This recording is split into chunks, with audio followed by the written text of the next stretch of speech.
como estamos. Perfectamente. Enxeñeiro da memoria, porque lle das unha nova vida, verdade, a estes obxectos que se recuperan e que teñen unha segunda oportunidade, ou unha terceira, ou unha cuarta, nunca se sabe. A saber. A mí, máis que enxeñeiro de memoria, prefiero arquitecto de memoria. Arquitecto da memoria. Por qué? Porque nós facemos pontes entre xeneracións. Claro, moi ben fiado. É un pouco o matiz que quería dar un pouco a eso. Pois matizado. Andamos entre arqueólogos, anticuarios, arquitectos, da igual. E non viu coas mans baleiras, ben nos coñece que viu con unha chea de reliquias que, atención, van a entrar en xogo moi pronto, pero que importancia, pois, traballos como o teu, non, que axudan a poñer en valor nesta digamos, dinámica de consumo, non, no que mercamos, vendemos, tiramos, conservar un obxecto, darlle unha entidade prácticamente emocional e que vaya sindo herdado, non, dunhas xeracións a outras, iso ten un valor incalculable. Totalmente, que de feito nós tamén transportamos un pouco de cultura. A mí faime moita ilusión cando vexo que na tienda na Cova da Mega que teño en Alán, Ourense, que entran unha familia cos fillos pequenos, páranse diante dun teléfono con disco giratorio e dicen, mira, isto facías así antes, non? Que iso non o saben. Ou que se paran diante dunha máquina de escribir, mira, eu escribía nunha máquina destas. O que pasa, José Carlos, é que nun mundo tan globalizado como o de hoxe é difícil sorprender, non? Atopar algo que non teña ninguén. Sí, desde logo. Pero bueno, para iso sí que estamos nós, porque estas son todas pezas únicas. Se tes esta, non ten outra persona. É así. Pezas únicas, dicíamos, de valor incalculable, aínda que todas teñen o seu valor e vanse revalorizando no tempo, pola antigüidade en sí, pola importancia do obxecto, pola exclusividade, por que exactamente? É correcto. A ver, nós, aínda que traballamos con cousas antigas, estamos tamén un pouco dependendo do mercado actual, das condicións do mercado actual. Non podes pedir precios fora do mercado, non? Que pasa? Que non é mercado realmente. Ao non haber unha gran variedade de cousas, só hai unha, entón que mercado hai? O que prezo que queres pagar ti ou o prezo que queres poñer eu? Entre coleccionistas, entendo, moitas veces, non?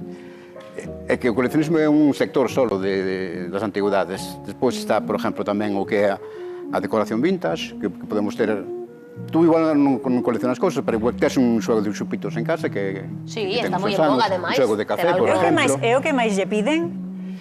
Decoración, verdade? Sí, un poquinho así. Despois tamén vendo algúns libros, vendo vinilos, vendo moble, pequeno moble sobre todo. O grande xa non tanto, porque tamén aí sufrimos un pouco a época, a falta de pisos para o xoven.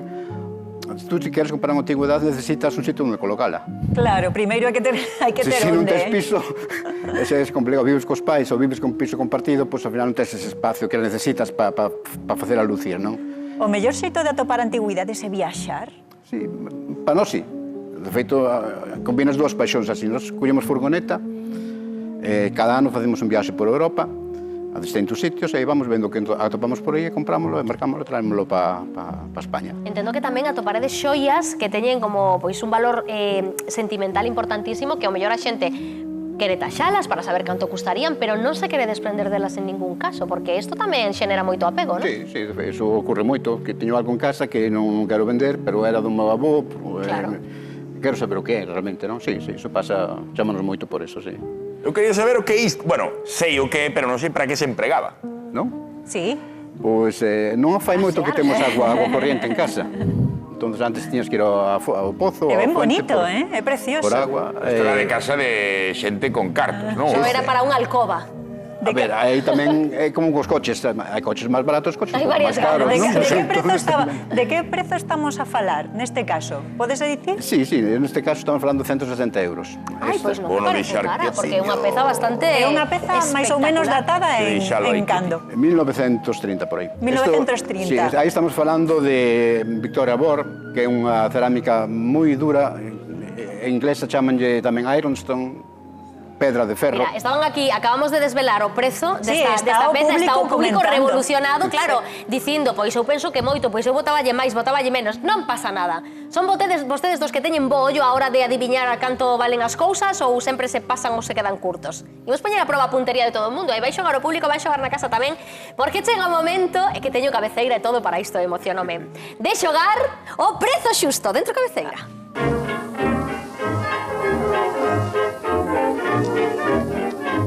Temos, vale? Imos presentar algúns destes obxectos que temos aquí. Señora cabeceira e todo. Xogarán no público. Faltoulle unha a xogar. No, temos estilo propio, non copiamos. Bueno, sería unha homenaxe. Sí, tamén sería.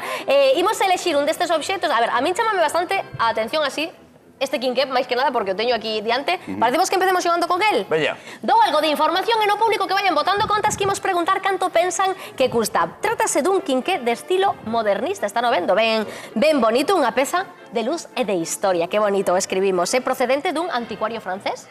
Dixen ben, vale? Podería ter iluminado, imaginade vos, pois, alcobas románticas, cafés bohemios, non? Pues Hai que darle un poquinho de historia, claro. Esta silueta modernista que nos dá pois algunha información de onde ven, desa vida vivida.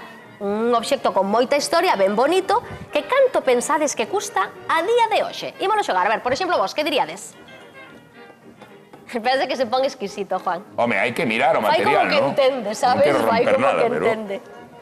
Pesar pesa, Ui, arriba, cuidado. Ui. Arriba, cuidado. José Carlos funciona, non? Sí. Quero dicir que ten un uso perfectamente Podes usar. actual, non? Non é rentable. Hoxe en día hai métodos máis económicos para iluminar unha Pero a casa, beleza non sempre funcionar é funciona. Non se pode mercar. O que se pode mercar é o quinqué e por canto o mercaría a xentiña do noso público. Charlie, que contan por aí? A ver, agora vamos a preguntar ao noso ben querido público canto cree que vale este quinqué. Canto cree vostede que vale este quinqué, Julieta? 10.000. 10.000 euros. 10.000. Véndocho xa ahora mismo, pois xa lle vou comprar a él, amarramos por 10.000. Deixo xo 8.000, se queres, de feito, Veña, 6.000 deixo xo tamén. 10.000. 10.000, vale. Ela non lle chora. Sí. A ver, Bueno, 10.000 aposta Marisa. Marisa, Eu diría quedache como- contenta coas uvas? Estás merendada, estás tranquila, amiga? Sí, vale. 10.000 euros. E Eu son diría 10.000 máis as uvas que 150. comichantes, o sea, 10.000. Temos aquí unha marxe. Por aquí Marisa di 10.000, Beatriz di 150. A ver, que imos virar por aquí. Resolvemos e o prezo é de 90 euriños. Non era para tanto, Moi ben, Marisa, Moi ben. Imos con outro, Moi ben queredes? intentado. Veña, que temos tempo para outro. Imos elexir, por exemplo, ese reloxo que me parece bonito. o reloxo é gústavos? precioso. Dadelle un sí. planiño a ese reloxo perfecto de sobremesa dende Connecticut. Chega nada menos este reloxo de mesa correcto. con alma americana, pero atención, con precisión clásica. Fabricado ademais por a lexendaria casa Elias Ingraham. Dixen ben? Sí, perfectamente. Vale. Tivo máis vidas con un gato de anticuario aquí este reloxo porque chegou aquí mediante, como falábamos, esa compra-venta entre anticuarios. E, bueno, aínda marca o tempo, pero tamén o detén co seu encanto vintage. Como me gusta, Que bonito, Total, que bonito total. vendemos. Que bonito dices. Pero agora imos poñer unha cifra. Canto pensades que custa? Pois eu diría 120 euros.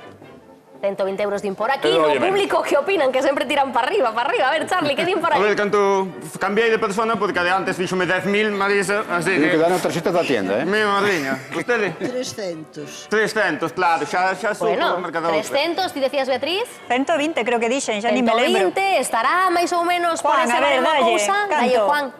70. O tachelle pa baixo, dixen que vende Connecticut. Está funcionando. Seguro? Tranquilo. Funciona e Tranquilo. unha xoia. Vale, pois imos Funciona resolver. o reloxo. Sí. 75. Así me gusta. Tes por aí a tarxeta, Beatriz, así que resolve. Canto custará esta A ver, xoia americana? Uy, este reloxo de sobremesa. 250 euros. Venga a seguirle.